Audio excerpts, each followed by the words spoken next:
All right, very good. So when I first saw the schedule and I saw that I was the last speaker of the day, I thought, oh, good Lord. Not only will they be drained, they'll have information overload, but I will be the thing between them and cocktails. So I will do my best. However, as I listened to everything happen today, I realized that it's actually kind of good that I'm the last one, because what I'm going to talk to you about really brings in together a lot of what we've heard already. We've talked a lot about branding. We've talked a lot about employee engagement, and we've talked a lot about social. I'm going to talk to you, I'm going to make the case for why brand training, or why understanding your brand, is the key to getting employee engagement, which is also the key to having a successful social media strategy. So, connection between brand, employee engagement, and social. That's what we're going to do. So, I want to make certain, though, we're perfectly clear that there's only so much you can do with training, whether that's brand training or social media training. Training will not address stupidity. There will always be stupid people, and you just have to get used to that. There are always going to be people that say, wow, I can't believe the Earth is 2015 years old. Time flies. Yeah, apparently that happens every year. Yeah. And then, oh, God love her.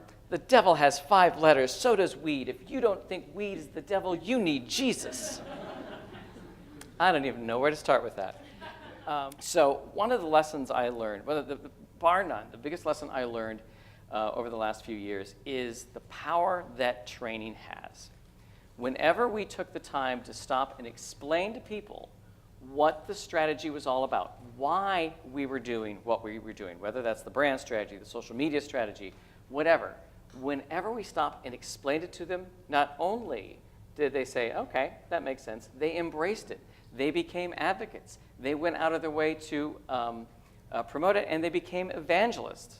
So the power of understanding is enormous. Training builds understanding, understanding brings engagement, and engagement brings a passion. This one's really important. Better social listeners. If your folks know who you are as a brand, they are better equipped to look for things out there that are going to be detrimental to the brand. They can find those stupid people.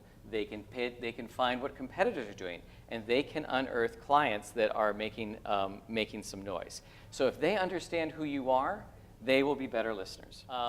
And then if you've ever heard me talk before, or if you ever hear me talk again, I promise you will hear me say, inconsistency is enemy number 1 of a strong brand. I challenge you to give me the name of a strong, global, valuable brand that does not take consistency seriously. And brand training will help do that. But not only will it help with the brand, it will help make certain that all of your messages synchronize so that your work in social synchronizes with everything else. And you are recognized for that, and you are more of a team player across the corporation, whether that's internal communications, whether that's customer service, shareholder relations. It will bring synchronicity if you're all together. And then you need to define, first of all, brand for them, because some people think brand is the logo or the tagline or an advertisement, which is not true. I mean, they all certainly contribute to identifying a brand, but come up with your own definition of the brand, your organization's definition of the brand.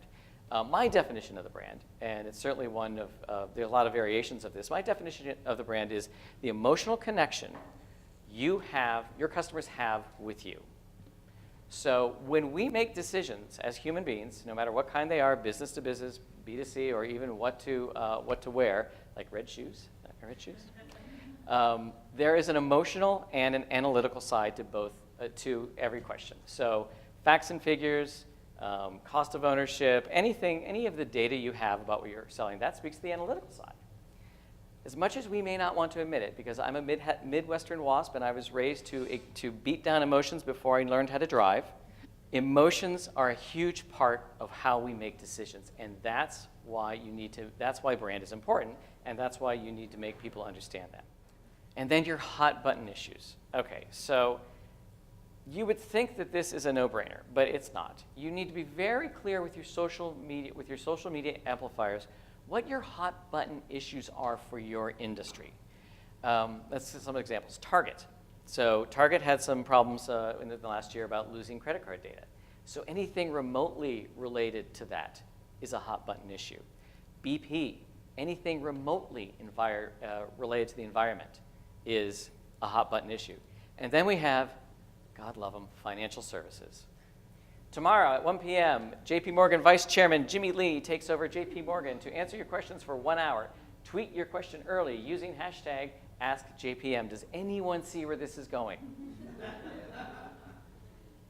How much blood do your executives consume on a monthly basis?